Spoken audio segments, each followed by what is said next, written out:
ભગવાન પ્રાવિશાત કીર્તિ વૃંદારણ્યમ સપદ રમણમ. એ વૃંદાવનની અંદર રમણ કરતા દ્વારિકાધીશ કૃષ્ણ પરમાત્માના પહેલો શ્લોક એવો છે જેની અંદર ભગવાનના સ્વરૂપનું વર્ણન છે.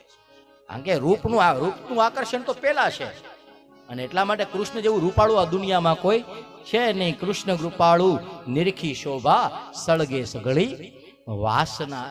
નહીતર જો આગળ લાલો બેઠો છે, તમારે બધાને ઘેરે છે, એમ જો છે કાંઈ એમ એક હાથ આમ છે ને એક પગ આમ છે, કેવી મૂર્તિ છે. પણ એવડું આમ તો નંદ કિશોર જેને પૂછતા હોય એને પૂછો, અડધી કલાક નવરા નથી રહેવા દેતો.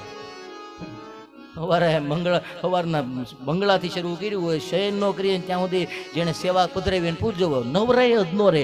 ઘડીક થાય શ્રૃંગાર કરે, ઘડીક થાય માળાજી પર, ઘડીક થાય આમ કરે તેમ કરે.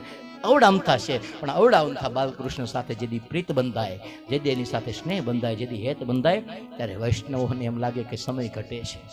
જિંદગીના શ્વાસની અંદર ક્યાંક એવો દિવસ ના આવે કે ક્યારેક મારા ઠાકોરજીને મારા હિસાબે કંઈક શ્રમ પડે, એ મારા હિસાબે કશો કષ્ટ પડે. તો પહેલો શ્લોક સ્વરૂપનું વર્ણન છે. બીજા શ્લોકની અંદર હો બકીયમ સ્તનકાલ કુટમ. ભગવાન ખાલી રૂપાળા નથી, જેવા રૂપાળા છે દયાળુ એવા છે. દયાળુ કેવા છે?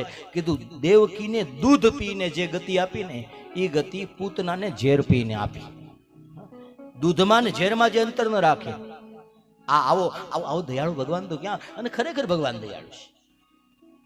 આ તો આપણે એવું માનીએ છીએ કે આપણી તરફ ભગવાનની દ્રષ્ટિ નથી, બાકી ભગવાન 24 કલાક મારું તમારું ધ્યાન રાખે છે.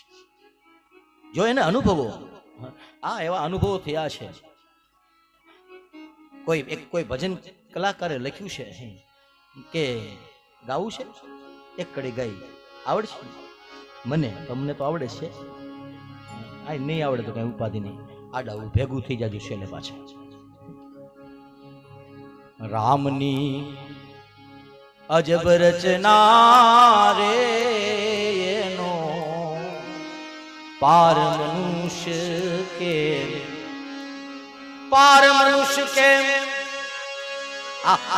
કોઈ ભજન લખવા વાળા લખ્યું કે રામની અજબ રચના રે એનો પાર મનુષ્ય કેમ પાવે.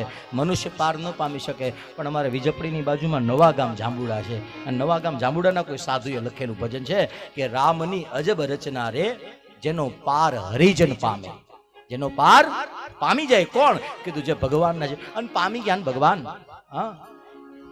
નાસામાંથી વૈજ્ઞાનિકો નીચે આવ્યા ત્યારે નાસાના વૈજ્ઞાનિકોને કોઈએ પૂછ્યું કે તમે ઉપર ગયા હતા, ત્યાંથી યંત્ર માપ્યું તો પૃથ્વીની દશા જોઈ તમે? કીધું હા. કે પૃથ્વી કેવી રીતના છે? તો કે પૃથ્વીને કે ગજબ છે. કે કેમ? કે ઉપરથી બાંધેલી નથી, નીચેથી ક્યાંય ટેકો નથી, અધ વચ્ચે આમ લટકે છે પૃથ્વીનો ગોળો. નથી નીચે કોઈ ટેકો, નથી ફાઉન્ડેશન ભરેલું, નથી કોઈ સ્ટ્રક્ચરનું કામ, એટલે નીચેથી આમ ઊંચી છે અને ન તો ઉપર લટકાડેલી છે, દોરડાથી બાંધેલી, સાંકળથી બાંધેલી. આ પૃથ્વી છે ને એ ન તો ઉપરથી બાંધેલી, ન તો નીચેથી ક્યાંય જોડેલી. તો આ પૃથ્વીને હાવ આમને મટકે છે. વૈજ્ઞાનિકો કે ગજબ કહેવાય. વૈજ્ઞાનિકોએ કરોડો રૂપિયા ખર્ચા પછી એ કીધું કે પૃથ્વીને કોઈ ટેકો નથી. આ દેશના જતી ગોરખે, દેવાજ પંડિત, સુબાજીનો છેલ્લો પંડિત, એ પંડિત દેવાયતે કીધું જેથી વિજ્ઞાન નહોતું, જેથી ફોન નહોતો, જેથી ટીવી નહોતું, જેથી કોઈ પણ પ્રકારનું વૈજ્ઞાનિક સંશોધન નહોતું, તેથી આ દેશના દેવાયત પંડિતે કીધું. શું કીધું? એ જીરે સંતો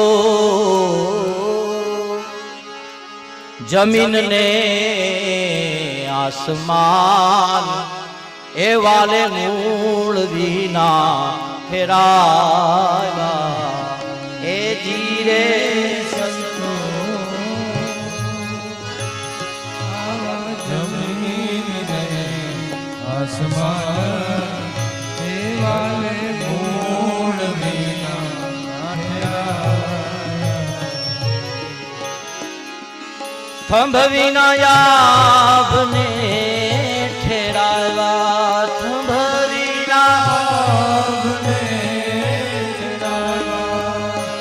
વારી વારી મેં વારી પૃથ્વીના માલિક તમે તારો તો એ અમે ધરીએ.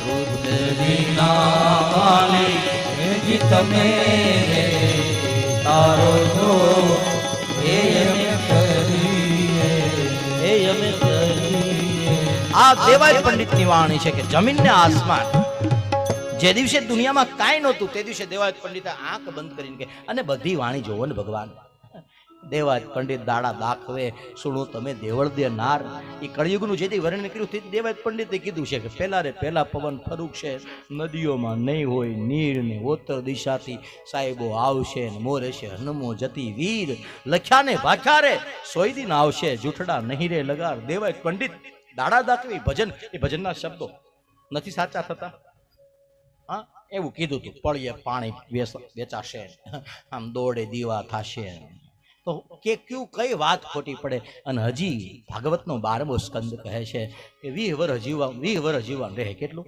આપણે બધા ભાગશાળી છીએ કે અમારે આપણે બધાને 20 વહી ગયા હવે કઈ ઉપાધિ નથી હા પણ પછી બીજી વખત આવવાનું થાય ને હા વારાઘડી આવવું પડશે અહીંયા કારણ કે નવરાય ભગવાન કાંઈ નવરા ન રહેવા દે તો વારાઘડી ક્યારેક ગાય થઈને આવશું ક્યારેક બળદ થઈને આવશું અને આવીએ જ ભગવાન કેમ ના આવીએ તો મનુષ્ય થઈને ક્યારેક જન્મીએ તો એ બીજી વખત ક્યારેક આવવાનું થાય પણ કળિયુગના અંતે ભાગવતકાર લખે કે 20-25 વર્ષ જીવશે એમાં તો પૌણી જાહે ને મરી જાહે મૂળ 20-25 વર્ષમાં કેટલું ફાસ્ટ જીવન હા